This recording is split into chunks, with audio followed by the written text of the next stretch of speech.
Welcome, everybody. We are the real marks of Long Island. And tonight, Justin and I going head to head on this podcast without Court. I think Court's out there doing some silent auctioning. I think she sent a picture of Eli Manning ditching the sack to send that big bomb to David Tyree in the Super Bowl. I think that was like $550. I don't know if Court's high rolling like that. Maybe we'll find out if she comes back with that prize. But we got a fun-filled week. We got Saturday night main event coming up this Saturday.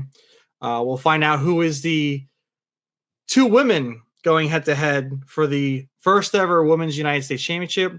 And another fun thing that I enjoyed was winners coming from AEW. And we got an interesting card for World's End coming up. And it kind of makes me excited. I know we should talk AEW a lot. And it's probably going to continue a little bit today. Not going to lie. They're never safe on this podcast. But I am excited to talk about things in their future. And I think you are too.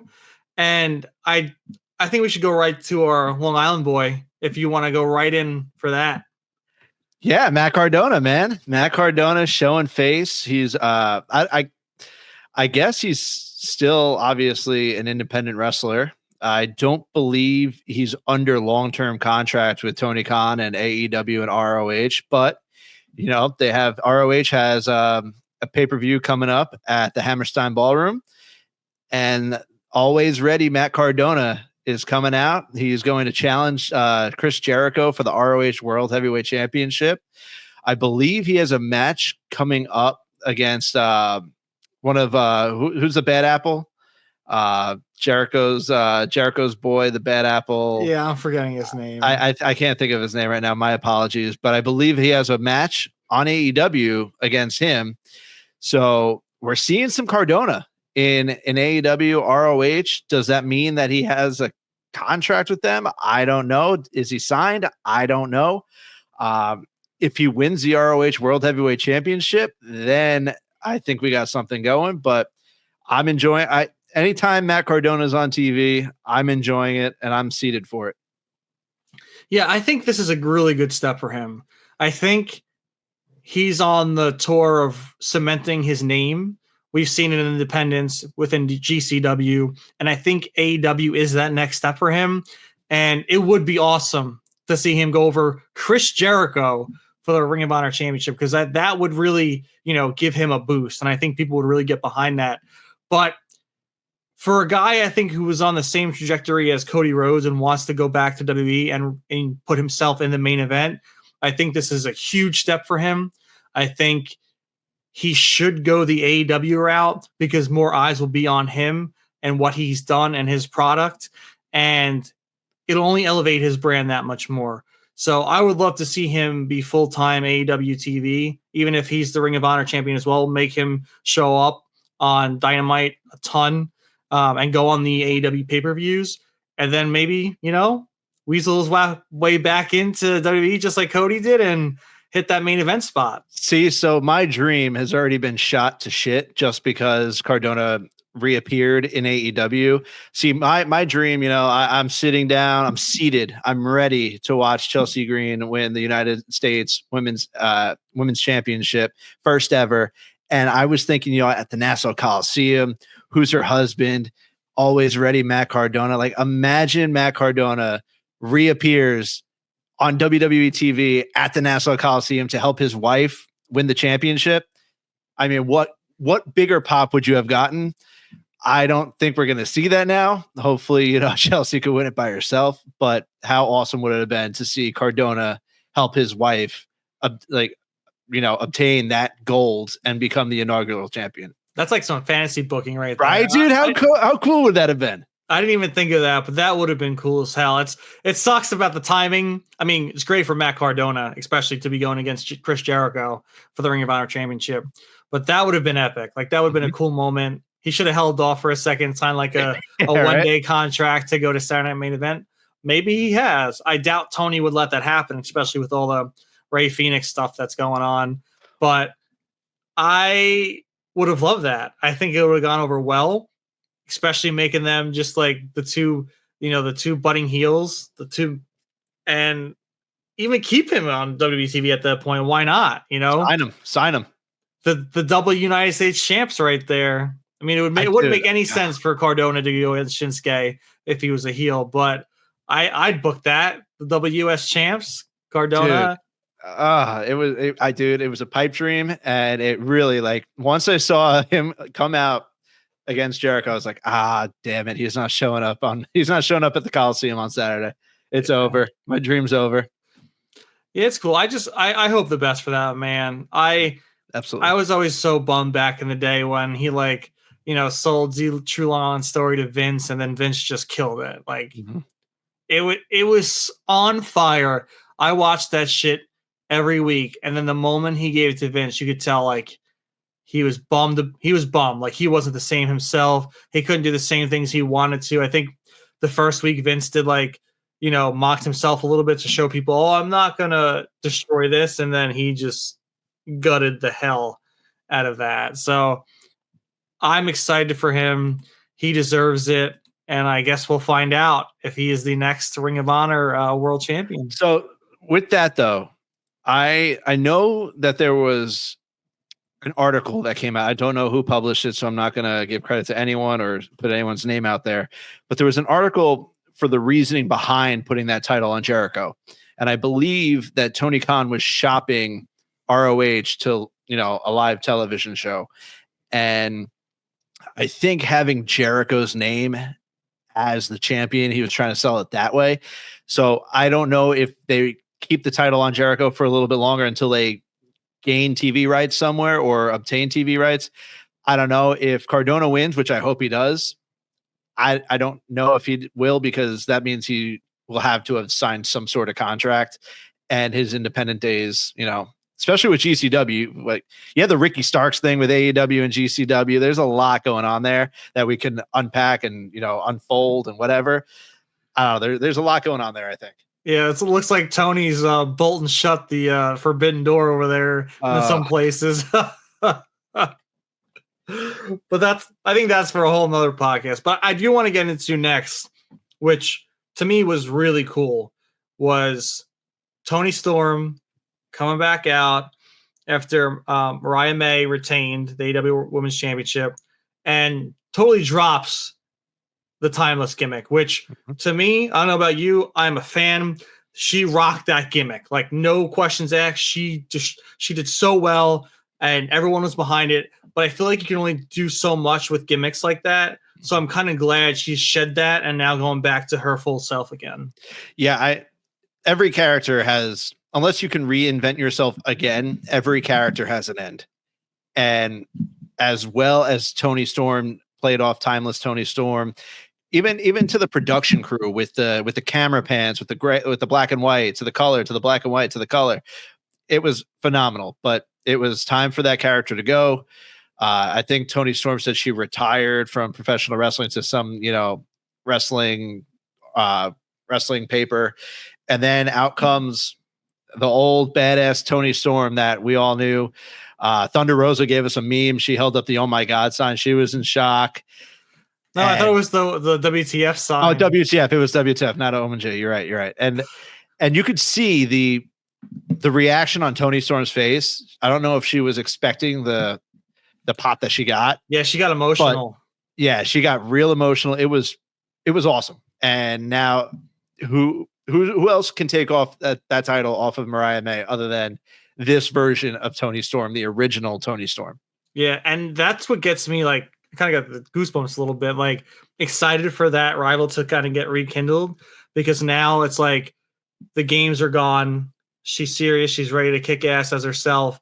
And does she knock off Mariah May? Like, and I think for me personally, I would love to see Toni win the title back. You got the 1-1. You got to have the rubber match. See who the real champ is. And at that point, I don't care who wins, because Mariah May has been great. She's been really good, especially under, you could see, the influence under Toni Storm. And she's really come to her own, especially with the things that she's added for her, like her entrances, and when she wins and she's like laying in the middle of the ring and stuff, like she's done very well. And even like with Mina Shirakawa. I don't want to butcher her name, but I think it's Shirakawa. Like they had such good chemistry too. I think their rivalry started off a little weird when they had the celebration. It just didn't make sense. But still, I wish they would have done it in a better light because that rivalry could have made more sense if that was executed just a little bit better or more thought out. So, in my opinion, if I'm not mistaken, I think that segment happened on the pay-per-view right after Ospreay and Kyle Fletcher tore the house down too. So it was like you're coming down from the high. That was the best match of the night, maybe best match of the year between Ospreay and Fletcher, to this weird championship celebration for Mariah May and Mina Shirakawa. You could just see it coming from a mile away, and then it just got weird, and it was like I think I tweeted like, well, that was a segment, like that was something. That was certainly something to put on after the best match of the damn night. But I digress. I thought the match of Winter is coming was fine, but now I am pumped to see Toni Storm and Mariah May. And this is kind of like me and you spoke about Shinsuke, that return of a gimmick, or not, it wasn't even a return, but it was a reemergence of Shinsuke. Like, how could he lose? I kind of feel like, Tony's going to get that upper edge on Mariah May. Yeah, and I think she deserves it too because, she held it down for the women's division for so long. And it was kind of like, in my opinion, which I don't like this man right now because he's awful as a quarterback for my team, but it's kind of like, Brett Favre passing the torch to like Aaron Rodgers for the Green Bay Packers for the AEW Women's division. It was Toni Storm passing it back to Mariah May, but Tony still got it. She's ready for that championship. She's not Aaron. She's not Aaron Rodgers. No, she ain't Aaron. She's ready to kick some ass and take that title back. But yeah, that's super exciting. Yeah. And I want to know your thoughts. Adam Cole beats Kyle O'Reilly. He's now facing MJF for let's see if I say it out right. The Dynamite Diamond Ring. Yeah, Dynamite Diamond Ring. And we finally have, after a full year, the match. And that was going to be my question. You're already kind of feeling it. Do we still care? No, we don't. We discussed this weeks ago, did we not? Us three? We discussed this weeks ago.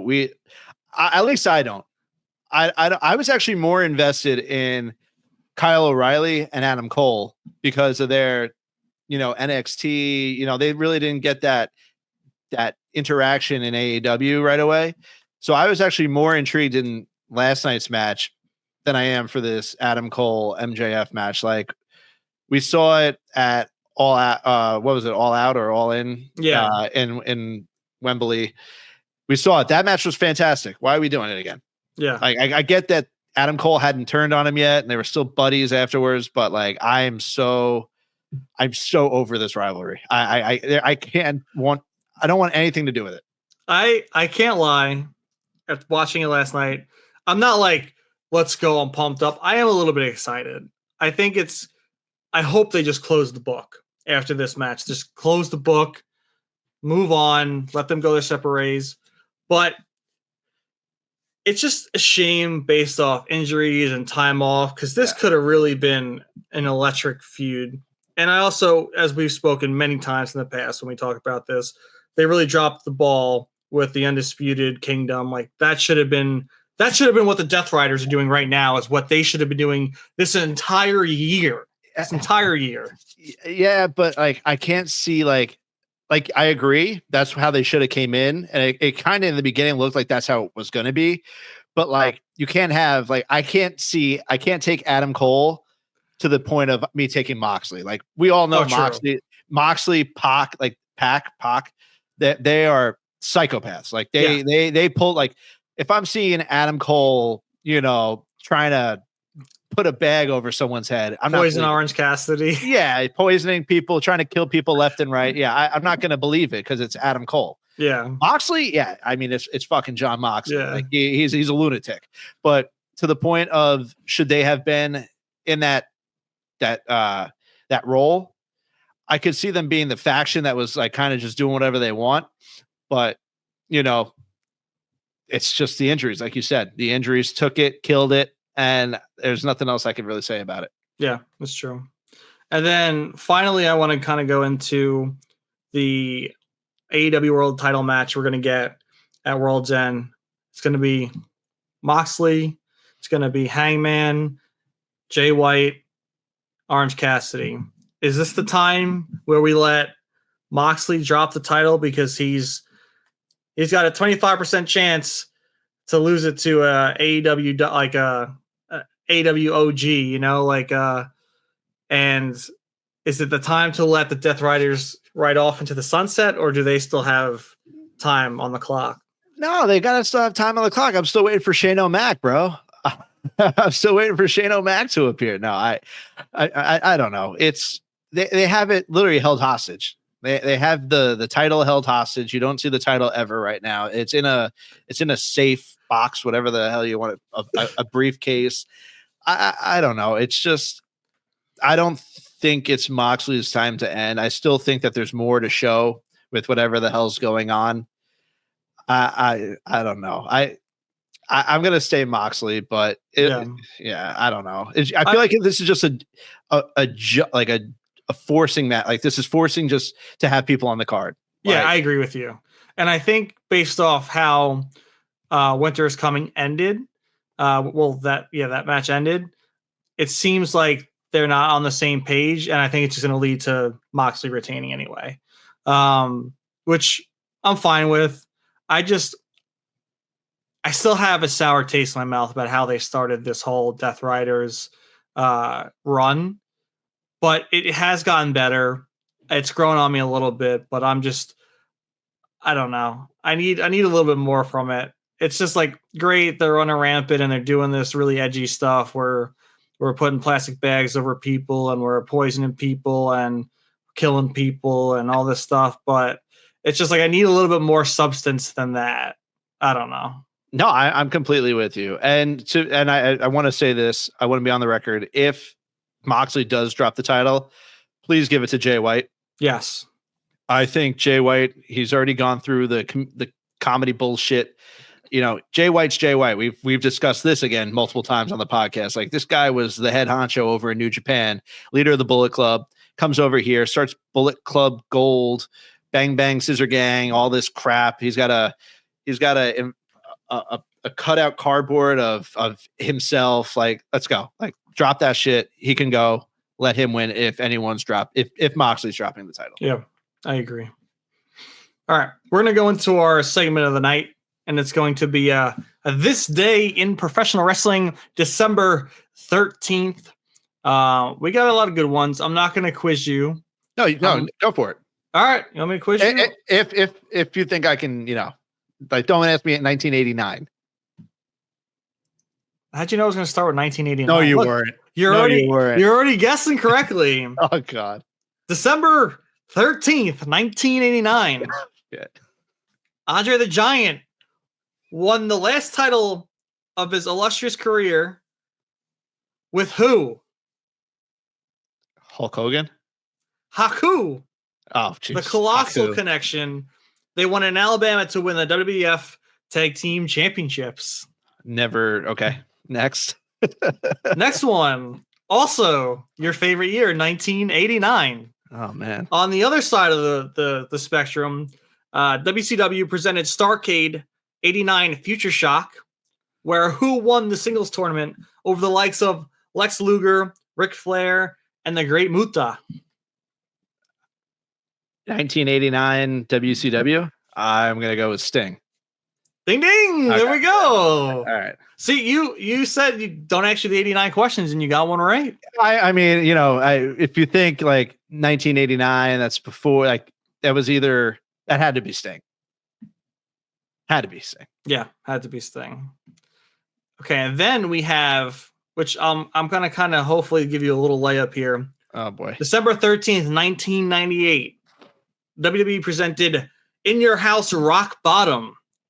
The main event included Stone Cold Steve Austin defeating The Undertaker in what kind of match? Buried Alive. Correct. Ding, ding, ding. And then we're going to go with... I'm feeling good. Yeah, right. Yeah. I'm trying to give either a better No, direction to my I questions, appreciate it. especially if it's just the two of us. Yeah, If I can stump appreciate it. two of you, I'm fine. But I appreciate it. I can't just bury you in this right now. You could bury me alive. All right. Who beat Goldberg and Bret Hart in 1999 on December 13th to win the WCW Tag Team Championships? Beat who? Wait, beat Goldberg and Bret Hart. Okay. To win the WCW Tag Team Championships. Monday Night Nitro from New Orleans. 99. So that's got to be. Is that around when NWO? I'm thinking like, is it this? I don't want to take too long. I'm gonna either go with. I'm gonna give you two answers. Go with your gut. Go with your gut. I'm gonna go with two answers. Can I go with two? And you let me know if one's right. All right. Yeah. I'm gonna go with the Steiner brothers, and the other one I was thinking of is the Outsiders. Yep. Scott Hall and Kevin Nash. Scott Hall and Kevin Nash. Yeah. The Outsiders. Okay. Yep. That's why I was saying go with your gut. Yeah. Because you're like, that was the time around. I was like, that it was. Okay. That it was. All right. I think I have one more. Okay. I do have one more. In 2009, December 13th, it was the first time this pay-per-view took place in WWE. Oh, geez. 2009? I'll give you a hint. Is it? It's more of an acronym. Okay, so it's a match specialty pay-per-view. Okay, well, okay. I'm still in between like two. It's not because Money in the Bank. No, not Elimination Chamber. It's an acronym, kind of. TLC? Correct. Oh, TLC. Okay, wow. 2009 was the first time they debuted that. Yep. In San Antonio, Texas, 3 titles changed hand on the card. Wow. The Intercontinental Championship was won by Drew McIntyre when he defeated John Morrison. Later on, that's when Sheamus won his first WWE Championship by kicking John Cena off the top rope and him stepping through the table. Or did he fall through or step through the table? I think he stepped through, but I can't remember. I remember that. Yes, I do remember that.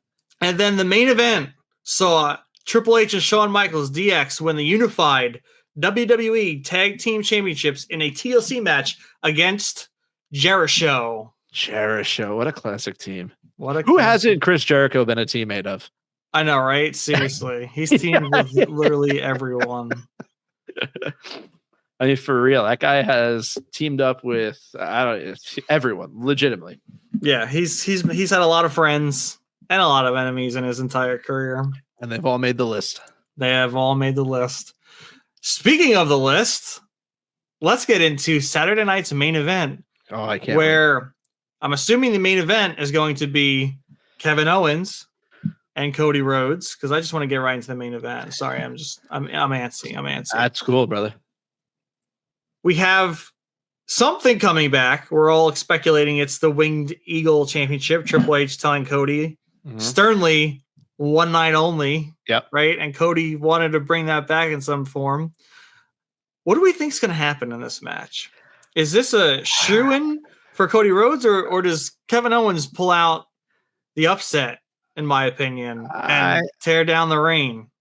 I mean, first off, I thought the memes of Cody opening up the case and seeing the Stardust gloves. Oh, amazing. So hilarious. One night only. Hilarious. I wish Court was on the pod just so I could talk about that, because that was probably one of the funniest things that I've seen in a while. But it's got to be Cody. I mean, with the only way I can see it not being Cody is because they're bringing back the Winged Eagle belt for one night. And I could see like Kevin somehow winning and just carrying around the Winged Eagle belt for like the rest of the time because Kevin's right. Yeah. But that's like literally the only way. If they could somehow like twist that around, sure, I can see that. But other than that, it's got to be Cody. Cody's got to win. I don't know. On Busted Open, Dave was sounding a little scared. Was he? He thinks I didn't hear it. He thinks Cody's losing. he said after SmackDown last week, he got like 2 hours of sleep. He couldn't stop thinking about it, how it ended. Like he really thinks that Kevin Owens is going to do the unexpected and win the title off Cody Rhodes. Because his mindset, which is not a bad speculation, I have to give it to him. It was very, very well thought out. Because the hottest thing in WWE right now is the Bloodline story. Correct. How do you tie the championship easily with the Bloodline? Yeah, you can say that Cody and Roman still have unfinished business, but the reason why Kevin Owens hates Cody is because of Roman, or because of the Bloodline, and because he teamed with him. The reason why he's getting mad at that stuff is because of everyone's flying back to Roman Reigns. And Sammy. Yeah, and Sammy. So you can have the Kevin Owens Championship Destruction Tour of him just gunning for all the Bloodline members and challenging them all and knocking them all down until it's him and Roman Reigns at WrestleMania. I mean, to be fair, like now thinking back to that interview inside Kevin Owens' rental car, he said like Sami Zayn, I'll get to him later. Like he's got a hit out for still the whole Bloodline. I see it, but I mean, I'm pretty sure Court's definitely confident that Cody's retaining. Another thing that I could see, I do think, I don't know which one it is, but I do think a title's changing hands on Saturday just because it's on NBC. It's nationally televised. It's a big deal. So I do see one title changing. I truthfully don't think it's Cody. I think Cody's safe. Yeah, for my prediction, if we're going to do predictions here. Yeah, let's do it. Yeah, let's do predictions. I think Cody Rhodes retains. Yes, I think they're going to keep him champion until WrestleMania or past WrestleMania. Because I think if The Rock doesn't come back, I think they do Cody Roman. I think they have to. It's the rubber match, the third match at WrestleMania from back to back to back. Like, it just makes sense to me. Maybe not. I think there's still a whole program that Cody can do with Randy Orton for the championship that can lead into WrestleMania. I love Kevin Owens, but right now, like, the steam that he has for him pushing him forward isn't as big for Cody as Cody's right now, and what potential Cody has for his WrestleMania prospects to defend the championship with. So I think Dave might be a little over exaggerating. Do I like his speculation? Do I like his thought? Yeah, 100% I do. But I think Cody's safe. I think Cody retains. So here's another. So we're both on the Cody train. Here's another question for you, because I believe it was Jesse the Body who will be on announced. He announced that he's going to be there. I guess they're doing 4 Saturday Night Main Events a year. Yep. And he's going to be on the announce table for all 4. But he said like they are going back, like it's going to look retro. Like there's not going to be the fancy graphics and everything. So that leads me to believe. Well, or ask the question, not believe, because I don't know what I believe. Will Cody Rhodes have his pyro at Saturday night's main event? Yes. You do think? The pyro will still be there? Yeah, they're gonna blow some pyro off. There's not gonna be graphics and stuff, but those pyros are definitely going off for that. If Cody has at least one for thing Cody, to say, yeah, he's getting some pyro. Did you hear who else is gonna be on the broadcast booth? Vincent Kennedy. No, get out of here. It's like, what? Shut up, McMahon. Dude, I can't wait to be there. I cannot wait to be there. I'm jealous of you. I'm very jealous of you. So you bought your tickets already? You're ready to go? No, I didn't buy my tickets yet. Yeah, I'm gonna be one of those. I mean, right now I'm 10 minutes away from the Coliseum. That's right. You're very close. I am gonna wait, and hopefully, those people that are just trying to make an extra buck on their tickets that have no plans of going, I'm going to wait for the last second. Yeah, scoop it up. I like it. Scoop ski potato on those tickets. So let's go into, we don't have the actual contenders yet, but we know. The women's United States Championship match. We have this Friday, today, in this episode, the day this episode's airing, Bayley and Chelsea Green. We have Tiffany Stratton and Meechan. Who do we think wins those matches? And then who do we think goes on to win the United States Championship? I mean, if you've been listening to this podcast for I don't know how long, I think we all know who my shoe-in to win this is. And so I believe Bayley loses to Chelsea Green on Friday night. And then I believe Tiffany Stratton's going to beat Mishin. And then you know who's winning. It's Chelsea Green. Chelsea Green is your inaugural first ever women's United States champion. And if it's not, I'm going to hold up a sign. You know how riot. If Cena wins, we riot. I'm going to hold. If Chelsea loses, we riot. I love it. I just thought of it. I'm going to make a sign. We'll just make it our background for the week too. Yeah. If Chelsea loses, we riot. I will. I don't know what I'll do. She's got to win. This is how I see it going down. Friday night SmackDown tonight. I think Stratton Meechin goes first. I think Stratton wins. And then it's going to be Bayley and Chelsea Green second. And I think Stratton screws over Bayley. Or Nia and Stratton screw over Bayley. So that way, when we lead into Saturday night's main event, Bayley's going to show up and cost Tiffany Stratton the match. And we're going to have the first ever WWE Women's United States Champion, Chelsea Green, or Chelsea Green. One more time? No, I can't. That's all I can give. That's all I can give in this moment. I mean, if you listen to this podcast, you know we're a Chelsea Green podcast. Yeah, so, Chelsea Green and Matt Cardona podcast. So here we are. You know, it'd be epic if we can get them both on the same time. That'd be awesome, dude. Please, if you guys are somehow listening, come on the show. Chelsea, we see it lurking on our socials sometimes. So just come on in whenever you want. Shoot us a message. Whenever. Open floor. It's a open floor invitation whenever you want to come on. Yeah. Anytime. Every week, every other week, once a month. Yep. Twice a month. Who knows? Who cares? We're ready for you. Yep. All right, let's go into, we got Drew McIntyre, Sami Zayn. Drew came back. He's ready. He's also on the Kevin Owens train where he wants to smack everyone that helped Roman and the OG bloodline. He took out Jey Uso, kicked Sami Zayn in the face. They got a match coming up.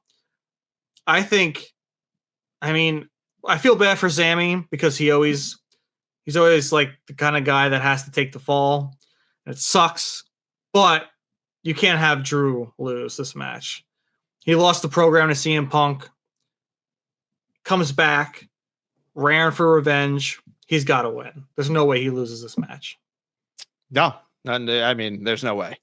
They pulled him back because Bronson Reed shattered his ankle. They needed someone to step in. Drew comes back, and he's gonna just There's no doubt in my mind. Drew McIntyre beats Sami Zayn. No doubt. Easy one. Easy, simple as that. Mm-hmm. All right, so now we have the Women's World Championship match. Liv Morgan, Io Sky. Who's winning? I mean, I still think it's Liv. It's still Liv's time to shine. It's not a title that's going to flip, I don't think, unless Rhea gets involved. Because Rhea said, here, this is your opportunity. But then that makes, then that leads me to believe, like when Rhea did say that, like she's not going to interfere. Yeah. So it's like, all right, so we're not going to get Rhea interference. I don't believe we're going to see the rest of Damage Control. Or maybe we do because Raquel will be out there. I don't know. It's got to be Liv Morgan for me. Yeah, I mean, she's on 200 days of the Liv Morgan Revenge Tour, and it's still going strong. I think the only way the Revenge Tour ends is with Rhea Ripley beating her for the World Championship. Yep. So I think Liv Morgan's a shoo-in. I think it's going to be a hell of a match. I think we are going to see both Raquel and Damage Control get involved, but it's going to be, I think it's going to be a good back and forth. I think there's going to be plenty of good false finishes. Maybe Rhea comes out just to, take out Raquel, and that causes Io to lose, and maybe they have a little tizzy there. But at the end of the day, Liv's walking out as Women's World Champion. Yep. We're simpatico right now. We are. But here's where we might not be.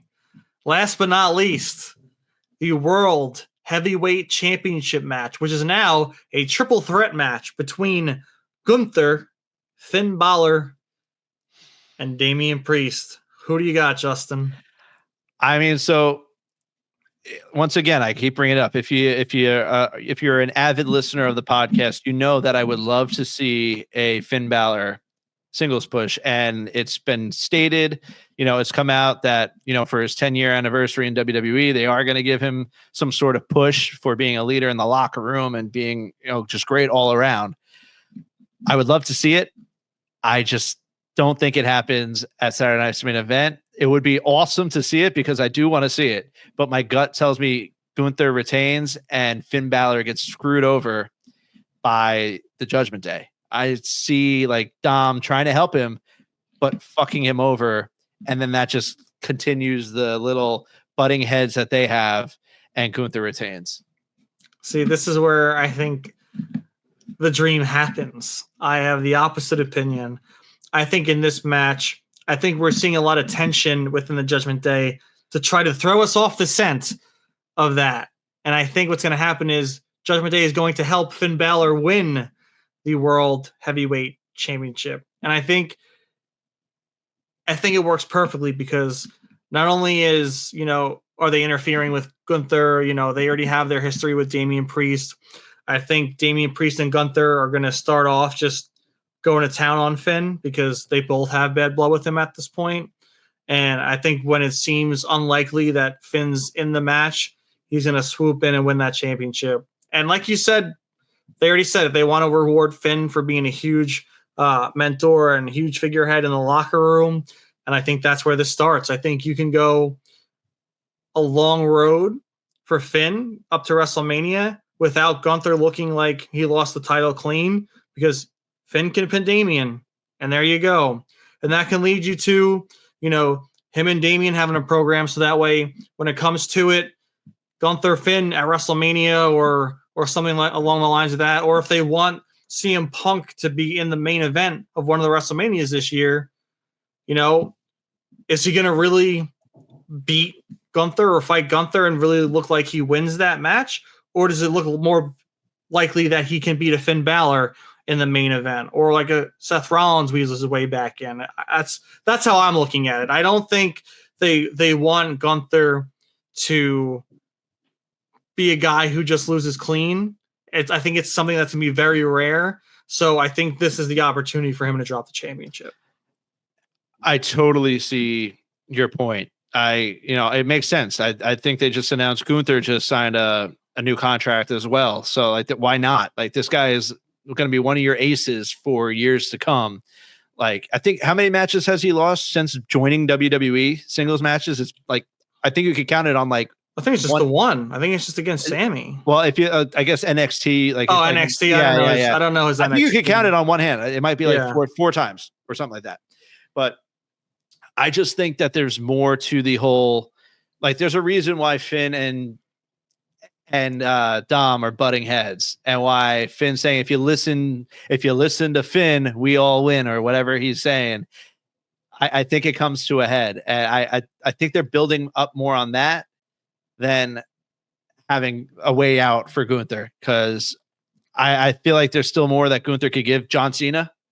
Cena, I mean, John Cena could be a way Gunther. That kind of suck for Gunther, but if you lose to the GOAT, you lose to the GOAT. Whatever, you lost to the greatest there was. He did that to Umaga. He did it to Great Khali. He did it to all the GOAT. He did it to Bobby Lashley. He just beats them, and they just go down the path of turmoil, and they become gimmicky characters. All right. I'll say this. I hope what you're thinking comes true, but I don't see it, unfortunately. Yeah. I guess we'll find out. Unfortunately, tomorrow when you're there with the if Chelsea Green loses, if Chelsea Green loses, we riot. So with that sign, now I'm thinking, like, when they held it over at the Hammerstein Ballroom, wasn't it like a bed sheet? Yeah, it was a Cena wins riot. Yeah, so I'm gonna have to either try to. I don't think that the Coliseum has anything that hangs over. No, you're gonna block so much people. Yeah, so I guess I'll have to get a poster board at like. Just get a T-shirt. I could. No. I feel like it's got to be, because then I feel like if it's a poster, there's a chance of it being sign of the night, and being shown on TV. Oh, I agree. So, I'm just gonna keep it simple. What's your wife gonna think about that sign? She's probably like gritting her teeth right now, listening to me in the bedroom right now with my son. I'll hear about it once we're done recording this podcast. I think you might have to go. I mean, you bought the Rangers title. You might have to go buy the women's U.S. title if she wins it. There it is. The Rangers. That was a hit, by the way, at MSG. My God. Oh, I bet. My God, that thing was a hit. I'm going to bring that too. Why not? You should. Yeah, I absolutely will. I wanted to bring up. Sorry to like totally divert from Saturday night's main event. I don't think cool. We're done. We're done with it. It's all done. We got to talk about Rey Fenix. Okay. I need to know what you're thinking, because this looks like it could get ugly, and especially with everything that's happened with AEW and Ricky Starks. Ricky Starks going on the Chris Van Vliet podcast saying, "I'm ready. I'm healthy. I'm in my prime." I don't think Tony Khan knew he was showing up at GCW. So he obviously didn't. There's no way. No. So I think Ricky Starks is looking for that CM Punk moment. Just go backstage, punch Jack Perry in the face, and get fired. Like, he's just done. Do it. Don't punch Jack Perry in the face. Yeah, it's surefire. You've seen someone do it. It's a plan. You're like, I know it's a win-win for you, and then he could call himself the scapegoat again, whatever. Yeah. It's a win-win.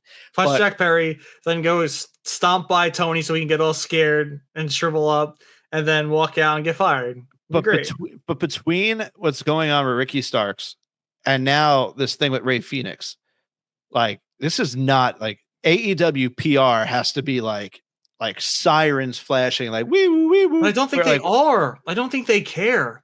I honestly think, in my opinion, that Tony has seen Cody, Jade, and Ethan Page become staples of WWE television, and he does not want that anymore, because WWE is taking these characters, especially some of their faces that they've not created, but have highlighted in their past, and sending them to the stratosphere. And I think Tony does not want that anymore. So he's doing whatever he can to stop more stars from AEW crossing over to WWE. I think he's sick of it. I don't think he wants to hear it anymore. And I think it's his own ego that's stopping all these people from getting rid of their contracts, because apparently he can just pay all these people to sit at home and fucking twiddle their thumbs. It's crazy. Fucking hire me. I'll sit at home and twiddle my thumbs for fucking millions of dollars. Yeah. Like, shit. Like, I don't gotta wrestle. Like, I'll sit at home. I'll fucking stream. I won't complain. You can stop me from going to WWE because they won't want me anyway. Shit. Sign me up. I want that contract. It's just with Rey Fenix. So obviously, I think it was PWN, Corey, the guys over at PWN, where we, our podcast is networked. They pretty much broke the Lucha Bros news, saying Lucha Bros, once they're done, they're signing with WWE. And then it got to Tony. Tony actually held both back with injuries. And obviously Rey Fenix is still being held back due to injury. Penta is now a free agent. He went to AAA. He announced that, he's done with the independents, and he'll, keep them in his heart, but he's moving on. So WWE, I mean, Penta's got to be a lock for WWE. Yeah. Now it's just waiting for Rey Fenix. Rey, these tweets were concerning, saying like he wasn't getting the help he needed when he was injured. Like, what the hell? Like, you're a professional wrestling company. And then you listen back to CM Punk's interviews about it, and he said it's just it's night and day. There's, I tore my tricep, and I was, medical surgery, all that done, and then the therapy. I can use the WWE gym and whatnot. Like, everything was top notch. You got Rey Fenix is out here diving through tables, jumping off ladders. That dude's sick. Yeah. And he gets hurt. I think he shattered his leg at one point in AEW. Like, he's had a rough go, and you don't hear anything about it. And now Ray's saying he's going to speak his truth when he can. AEW. It's not going to be a good look. No, it's not. Like I said, I don't think Tony cares. I think he's gone through so many stories like this and bad press like this. And you know what they say? Any press is good press. So I just think he lets people, talk their talk. Whatever, if people are talking about AEW, even in a bad light, it's talking about AEW. So it's just, I feel like it's just the AEW is like a out of control car flying down the street with no brakes, and at some point it's just gonna smack into something. Darby Allin's driving the car. Yeah, he's ready. He's ready to fly out the windshield and not even care. Yep. Yeah, I don't know. It's not good. I mean, like I said, I don't think anything's gonna come of it. You know, unfortunately, the likes of Ray Phoenix aren't like high profile like a CM Punk, because if CM Punk's name's in the news, it's gonna, especially in the wrestling world, it's gonna explode. I don't think the people involved, like Ricky Starks, like Ray Phoenix, I don't think they have that star power yet for really to get out there and to really start having people question it or talk about it or fight against Tony and what he's doing. Yeah, I mean, I just wanted to bring it up because it's interesting, and if you're not going to use a guy, just fucking let him go. Yeah, it's crazy. It's crazy. Especially someone who does not want to be there anymore. No, clearly does not want to be there. Like, you had a good run. Yeah, like, just let him go. Yep. All right. Well, with that being said, folks, this one's gonna be a wrap for the Real Marks of Long Island. Let us know your thoughts on World's End, Saturday night's main event, who the champions will be coming out of both those events, and what are your thoughts on Ray Phoenix? All disgruntled, ready to get the hell out of AEW and make his way into the promised land. Give us those thoughts in the comments. TikTok, YouTube, Twitter, X, Instagram, all that fun stuff. And we will see you on the next one. Real Marks